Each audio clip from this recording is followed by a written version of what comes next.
In Uzumaki's early chapters, horror is not in your face. It's a quiet creeping dread that plants itself in your subconscious. The spiral obsession and the spiral curse introduce Kurouzu-cho, a town shrouded in perpetual mist. The anime captures this unease brilliantly, with its stark black and white palette making the atmosphere feel cold and foreboding. Kirigoshima notices subtle oddities like a man staring obsessively at a snail shell, spirals forming in clouds, and the eerie fixation Shuichi Saito's father develops with the spiral motif. At first, these quirks seem innocuous, even mundane, but Junji Ito's art makes you pause. Why does Shuichi's father hoard spiral-shaped objects? Why is he so transfixed by something so ordinary? What the hell is happening here?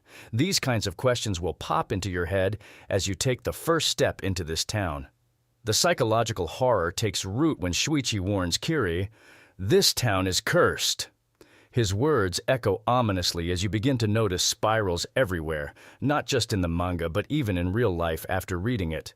The manga pulls you into its quiet dread, where every spiral feels like it's watching you. You might feel the same in your everyday life when you see a spiral. I sure did for a few days. It's masterful how Ito transforms a simple geometric shape into a harbinger of madness. As the story spirals deeper into horror, subtle unease morphs into grotesque, visceral terror. Chapters like The Scar and The Twisted Soul reveal the physical toll of the curse. The spiral is no longer a passive symbol. It's a force of destruction. Here, Uzumaki shows you what it's all about, and this isn't even the half of what's to come. Shuichi's father's obsession climaxes in Chapter 2, where he literally transforms into a spiral as his body contorting grotesquely before his ashes swirl into the air. Meanwhile, Chapter 3 introduces Azami Kuratani, whose spiral-shaped scar becomes a cursed vortex, dragging people into its hypnotic grasp. These aren't isolated events. The spiral is a force, warping bodies, minds, and lives. Wherever it exists, it brings with itself death and destruction in its purest form. This stage of Uzumaki embodies body horror at its finest. Junji Ito takes what should be literally impossible, such as human flesh twisting into spirals, and makes it viscerally real. This man is hands down smoking something the world doesn't know about. I mean, just look at this, tell me you've seen something like it before. The spiral stops being an abstract curse here and starts showing its true nature as a predator, consuming everything in its path. If you've made it this far into the spiral abyss, hit that like button and subscribe to the channel, as it'll keep you safe from the curse.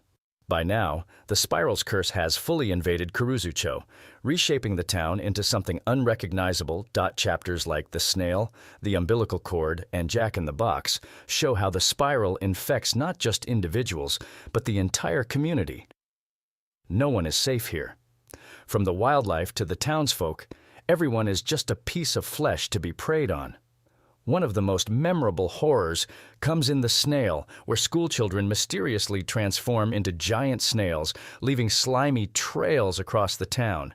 This isn't just unsettling, it's dehumanizing, as the spiral strips away humanity itself. In Jack in the Box, a boy's love for Kiri ends with his body twisting into a grotesque spiral, turning death into yet another stage of the curse. The town feels like it's alive, a monster in its own right.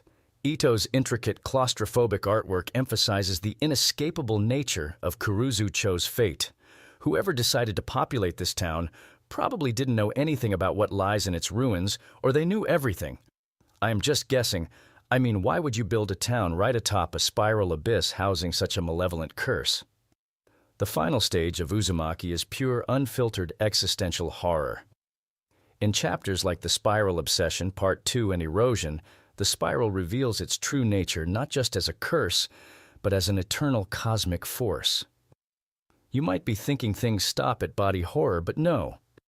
Consider it the deepest layer into the spiral abyss, where the curse can now affect literally anything you can think of. Kiri and Shuichi descend into the spiral's core in the Labyrinth, uncovering a twisted underground city of spiral ruins. This is where Uzumaki transcends traditional horror, plunging into the realm of the incomprehensible. The spiral isn't just a curse. It's a fundamental truth of the universe, one that humans are powerless to fight. In the final chapter, titled Chaos, Kurouzu-cho is consumed entirely, becoming an infinite vortex. Shuichi and Kyrie, locked in an eternal embrace, are pulled into the spiral, their bodies merging into its endless coils. It's haunting, heartbreaking, and deeply unsettling. I must say it's a perfect culmination of Uzumaki's cosmic terror.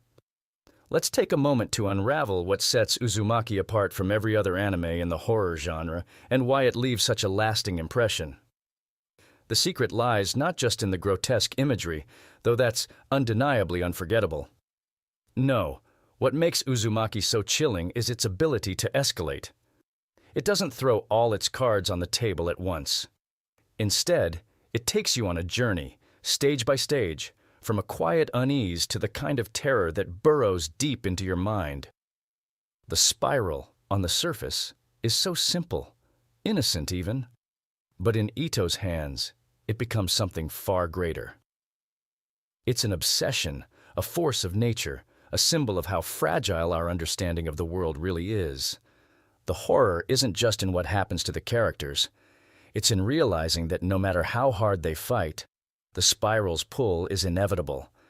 It's a terrifying reminder of how powerless we are in the face of some truths. Then there's the art. Junji Ito's mastery is unmatched. Every panel is painstakingly crafted, every line brimming with tension. He doesn't just illustrate a story, he makes it a visceral experience. The creeping dread of Chapter 1 and the crushing hopelessness of Chapter 20 feel worlds apart, yet they flow seamlessly, pulling you deeper with every turn of the page. And here's the kicker. Uzumaki doesn't leave you when you're done reading. It lingers.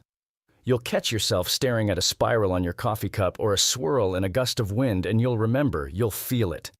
That quiet, nagging fear that maybe, just maybe, it's watching you back. So next time you see a spiral, take a closer look. Is it just a harmless design? Or could it be something more? Then again, maybe it's better not to think about it too much. After all, you wouldn't want it pulling you in. Or would you? Drop your thoughts about the spiral down in the comments below, and don't forget to subscribe. While you're there, tell us which anime should we dive deep into next.